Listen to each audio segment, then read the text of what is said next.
So we've got an object visiting us from another star, and as it's making its turn around our sun, it's doing something strange. This is 3I/Atlas, and it's speeding up, but not in a way that gravity can explain. And that, right there, is a fascinating scientific mystery. Okay, let's just dive right into the heart of this thing. When we track objects in space, we expect them to follow these really predictable paths, right? All laid out by the laws of gravity. But 3I Atlas, it's going off script. It's showing what scientists call non-gravitational acceleration. And of course, that leads to the question that gets everyone's attention. Is this thing speeding up because of some natural process, something we see with comets all the time? Or could it be something else?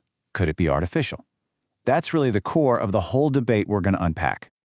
Now look, this isn't just some wild theory. This is based on hard data. On October 29th, just as this object was at its closest point to the sun, observations showed a clear, measurable deviation. And yeah, 4 arcseconds might sound super tiny, but in the world of orbital mechanics, that's a huge clue that some other force is in the mix. So, this leaves us with 2 main schools of thought. On one side, you've got the absolutely extraordinary idea of artificial propulsion, an engine. On the other side, you have a natural phenomenon. Now, the usual suspect for comets is something called outgassing, basically ice turning to gas and acting like a tiny rocket. But as we're about to see, that simple gas and dust model, it might not capture the whole electrifying picture here. To really get what might be happening with 3I/Atlas, we actually have to rewind about a decade. We need to look at an incredible mission from the European Space Agency called Rosetta, which went to visit a comet called 67P. Believe it or not, it gives us the crucial context to solve this puzzle. I mean, the Rosetta mission was just a phenomenal achievement. It launched way back in 2004, took 10 years to get to Comet 67P, and then it orbited it, studied it, even landed a little probe on its surface. But for our story, the key moment, the really important part, happens in the middle of 2015, right at the peak of the last solar cycle. So in July of 2015, Comet 67P got absolutely blasted by a huge solar storm, a coronal mass ejection, or CME. And this, right here, is the critical parallel. 3I/Atlas just got hit by not 1, but 4 or 5 of these kinds of solar events as it cast the sun. The conditions are just strikingly similar. What Rosetta saw when that CME slammed into Comet 67P was honestly revolutionary. It showed us that the simple, dirty snowball idea we all learned about is massively incomplete. The whole environment around a comet is so much more dynamic, so much more electrically charged than we ever thought. The key idea to wrap your head around is complex, dusty plasma.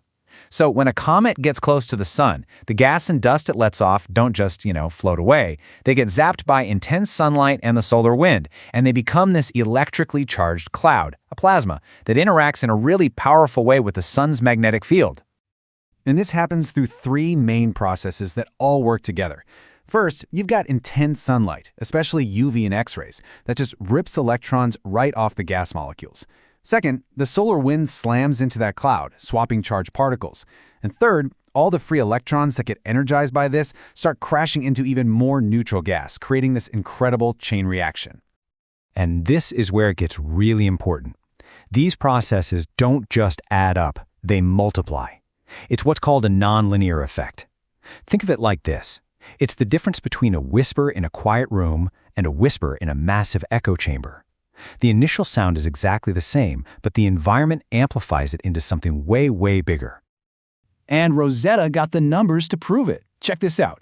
Normally, the sun's magnetic field out in space is pretty weak, maybe 5 nanoteslas. Just by being there, the comet's own plasma cloud amplified that field to 50. But then, after the solar storm hit, it skyrocketed to 300 nanoteslas. Just think about that for a second. A 6-fold increase. The CME impact temporarily created a magnetic shield around that comet that was 6 times stronger than it was before. This isn't just some tiny change. It's a huge electromagnetic event happening around this tiny little rock, and it fundamentally changes how it interacts with the sun. Okay, so now we have this powerful new way of understanding how comets and the sun interact. So let's take everything we just learned from Rosetta and apply it to our mystery object, 3I/Atlas, and see if we can finally solve this puzzle. And when you put them side by side, the parallels are just undeniable. They pass the sun at almost the exact same distance. Both events happen near a solar maximum, which is when the sun is at its most active. But here's the kicker. Where Comet 67P was hit by one big solar storm, 3I/Atlas was hit by at least 4 or 5. The conditions for this effect aren't just similar. For Atlas, they're even more extreme. So why does all this create such a big push on the object? Well, it all comes down to one really basic property. Unlike a planet, a comet has almost no gravity to hold on to all its gas and dust. It's this perfect storm. It has a lot of material to release, but practically no gravity to hold it back. So let's put all the pieces together. The low gravity lets the gas and dust expand into this colossal cloud. Then, solar storms come along and supercharge that cloud into a giant bubble of plasma. This bubble then acts like a magnetic barrier, causing the sun's own magnetic field to literally pile up in front of it. And that pileup creates a powerful electromagnetic force that pushes the object away from the sun. That is the non-gravitational acceleration we're seeing. You know, a really great way to visualize this comes from the source material for this whole explainer. It's not just the sun pushing the object's own massive plasma field is actively pushing back. As one researcher put it, it's this dynamic interaction, almost like the painting with God and the finger. They were reaching out together. It's a cosmic pushing pull between these two bodies. And all of this, it really points to a much bigger picture.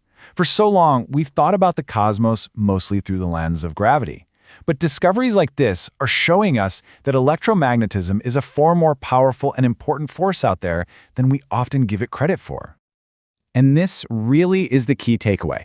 When we only talk about gas and dust, we're missing the most important part of the story, the plasma. The universe is electric. And to understand objects like 3I Atlas, our models have to start fully accounting for these incredibly powerful plasma dynamics. So while an alien engine is definitely an exciting idea, the reality might be even more profound. It suggests a fundamental force of nature is shaping our solar system in ways we're only just starting to wrap our heads around. And that leaves us with one last thought. If we've been missing this with comets right in our own backyard, what else are we getting wrong about the cosmos? Welcome to The Debate. Today, we're diving into, well, a really fascinating cosmic puzzle. It's all about the recent interstellar visitor, 3I Atlas, and its rather unexpected behavior near the sun. This thing didn't just follow the predicted path. No, it certainly didn't. I mean, the standard gravitational models gave us one trajectory, right? But observations, especially from powerful instruments like ALMA, the Atacama Large Millimeter Array, confirmed that around October 29th, 3I Atlas was, well, it was off. And significantly off. We're talking about a deviation of approximately 4 arcseconds from where gravity alone should have put it. Now, 4 arcseconds, it sounds tiny, but over astronomical distances, that's a huge miss. It tells us something else was pushing it. Exactly. That measured offset, that non-gravitational acceleration, that's really the heart of our discussion today. Some force besides gravity had to be at play. Absolutely. So the central question we're tackling is this. Was that push primarily caused by really intense, complex plasma dynamics, electromagnetism driven by solar storms hitting the object? Or is it more straightforward? Can we sufficiently explain this deviation using the standard models of cometary activity, basically sublimation, just ice turning into gas and pushing it? And I'll be arguing for the latter approach. While the plasma environment is undeniably complex and, frankly, fascinating, I believe the fundamental physics we observe in most comets' mass loss through sublimation is still the most prudent explanation for the observed acceleration. We should stick with the known physics first. Okay, I see the caution, but let me lay out why I think the environment is key here. My position is that this acceleration isn't just slightly modified by plasma, it's fundamentally driven by plasma dynamics. Electromagnetic forces basically took over. What makes 3A Atlas special and created this whole situation was this kind of perfect storm of intense solar activity meeting this specific object. It got hit by multiple massive solar flares, coronal mass ejections, CMEs. Right. Creating an incredibly complex environment, no doubt about that. It's more than just complex. I'd argue it's transformative. You've got all these ionization processes happening at once: photoionization, charge exchange with the solar wind, electron impacts. But the really crucial factor here is the object itself. It has incredibly low gravity. It just can't hang on to the gas and dust it's spewing out. So this plume, the coma, it expands massively. The CO2 coma alone was estimated at what, 700,000 kilometers across? Just enormous. That scale is definitely striking, yes. And that huge ionized cloud is the key. The slow, heavy ions created within it collide with the incoming supersonic solar wind. It effectively dams up the magnetic field carried by that wind, the interplanetary magnetic field. It forces it to pile up, creating this magnetic barrier, sometimes called a cometopause. It's like a huge magnetic shield inflating against the solar wind flow. So you're arguing this magnetic pileup creates a real physical pressure pushing the object outwards? Exactly. And we have proof this happens. The Rosetta mission saw this at Comet 67P. After just one big CME hit it back in 2015, Rosetta measured the local magnetic field strength jumping 5, maybe 6 times, hitting peaks of 300 nanotesla. Now, if one CME did that to 67P, imagine 3i Atlas getting hammered by multiple, intense storms right in a row. The electromagnetic transformation must have been even more significant. That intense, localized magnetic pressure, I argue, is what caused the trajectory change, something far stronger than simple gas venting alone could achieve. That's a compelling picture, I'll grant you, especially bringing in the Rosetta results. But let me offer the counter perspective, focusing on the actual numbers. Look, non-gravitational acceleration, as we both agree, is normal for comets, and it's traditionally and quite successfully explained by the rocket effect. Gas shooting off creates thrust. Yes, plasma physics influences how that gas behaves, but the driving force is still mass loss. And the mass loss was certainly large. I don't dispute that. Large enough, I'd argue, to explain that 4 arcsecond deviation on its own. The acceleration parameter derived from the observations was about 1.66 times 10 to the negative 6 astronomical units per day squared. Now that number sounds abstract, but it translates to a very, very small but continuous push. Think of it like the weight of a single sheet of paper constantly resting on the nucleus. That magnitude of force is actually well within the range predicted by standard sublimation models, given the likely rate of mass loss. Consistent, maybe, but I'd say it's an oversimplification if you ignore the nonlinear plasma effects. Well, here's my major issue with relying so heavily on the plasma model. We simply don't have direct in situ measurements for 3 Atlas. We didn't have a probe right there measuring the magnetic field. So inferring a 300 nanotesla spike just because Rosetta saw something similar at a different comet years ago, well, that feels like a leap. We need to correlate the trajectory change with forces confirmed to be acting locally on 3 Atlas. Until we have that direct magnetic data, the simplest known mechanism, mass loss driving thrust, really has to remain the primary explanation in our models. I mean, calculations using just basic gas and dust physics have already estimated significant mass loss, potentially enough to account for that observed acceleration. I hear you on the need for direct data, but the problem I have with the simplest explanation approach here is that it assumes the physics scales in a straightforward linear way. And one of the key things we've learned, especially from plasma physics, is that these interactions are often highly nonlinear. Okay, explain what you mean by nonlinear in this context, practically speaking. Right, so when you calculate thrust just from sublimation, you're thinking about gas molecules pushing off at a certain speed, carrying away some momentum. But when you factor in the extreme electric fields created by that huge pileup of ions we talked about, the whole acceleration process changes.